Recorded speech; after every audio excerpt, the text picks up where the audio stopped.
Prime Minister. Before gaining independence in 1963, Kenya, like most colonies of the British Empire, had citizens who aligned with the colonial interest bestowed with honors. The Empire Exhibition.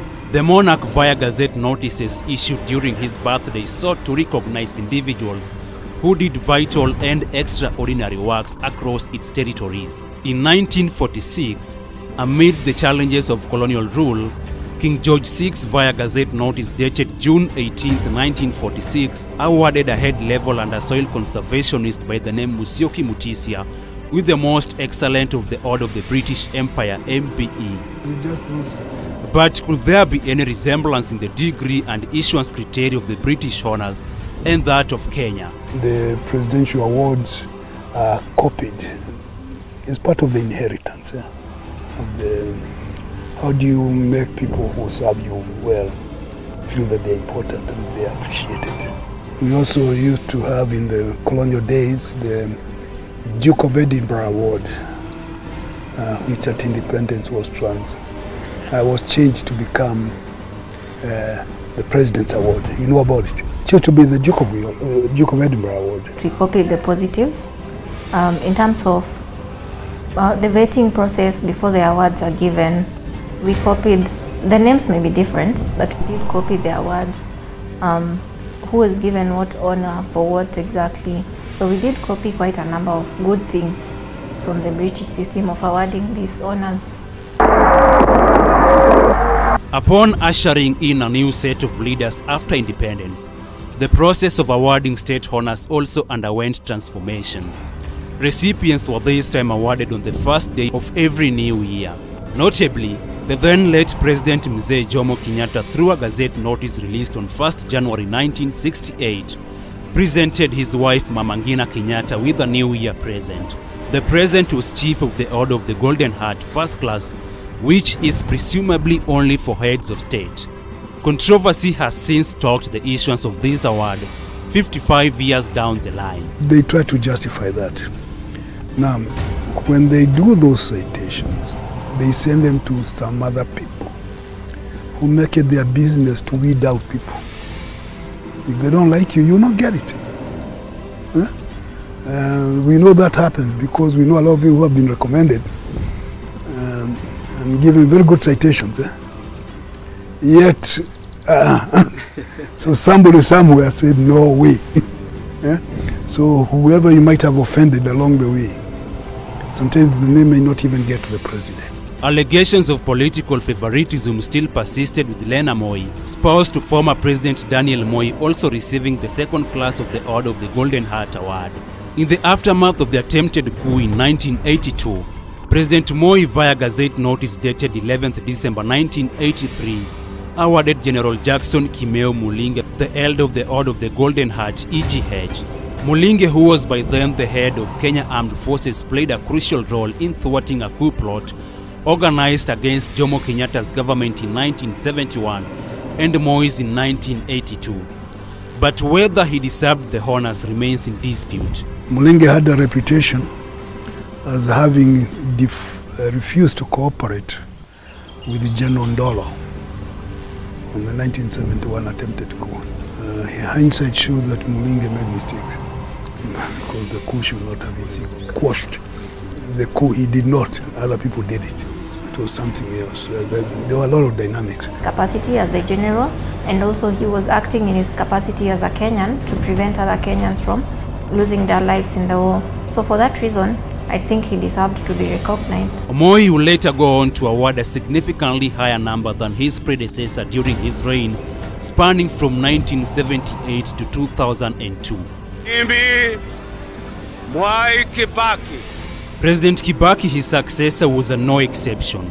The third head of state faced scrutiny for awarding state honors to family members, close associates and friends hailing from Othaya. In a gazette notice dated 11th December 2012, Kibaki awarded his children Judy Wanjiku and Jimmy Kibaki the first-class Chief of the Burning Spear and second-class Elder of the Order of the Burning Spear, respectively. But I think he did not do the right thing, because there are many more other people who are deserving of this award. So if we are to award people basing on how, or their closeness, or their proximity, or their degree of consanguinity to the presidential seat, then we'll have so many people getting these awards who are not deserving, and the rightful people who deserve these awards will end up not getting them. Sometimes they knock you off for ideological reasons. Sometimes they knock you off because you might come from their villages and they don't want you.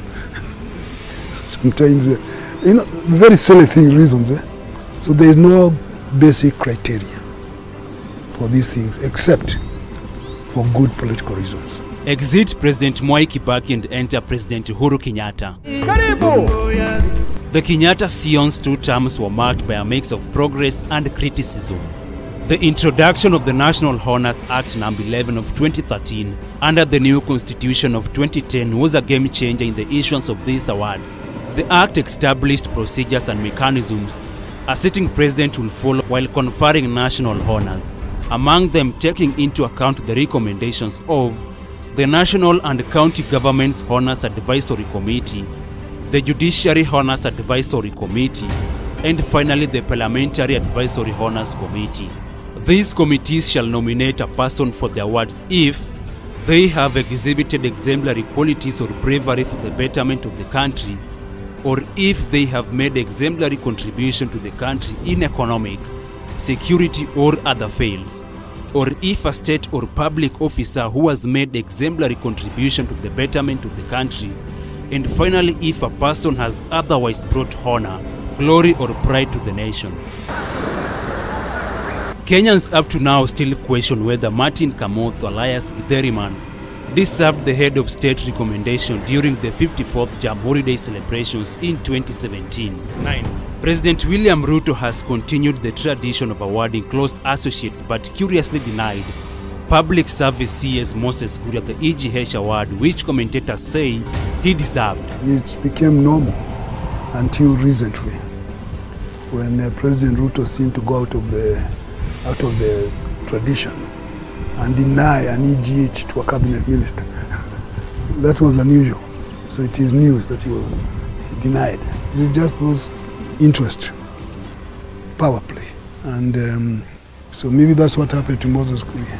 The names released in a Gazette notice dated 11th December 2023 received backlash from Kenyans and a section of opposition politicians. And unless there is a serious political problem which annoys the president or the people around the president, because before the president sees them, it goes through some people and they weed out. I mean, if you're in bad books with Felix Koske, don't expect to get it. It doesn't matter what you do. Huh? Don't. You be realistic about these things, because these are political issues, political game. Along the way, some people, yes, do get lucky. Nairobi Senator Edwin Sifuna, who was nominated but not awarded, also questioned the decision on his X account, saying the president had something to do with the cancellation of his name. 60 years down the line after independence, Kenyans reflect on the delicate balance between acknowledging significant contributions to the nation and the need for transparency in the nomination process, with calls for more scrutiny. Lamek Agut for K24 TV.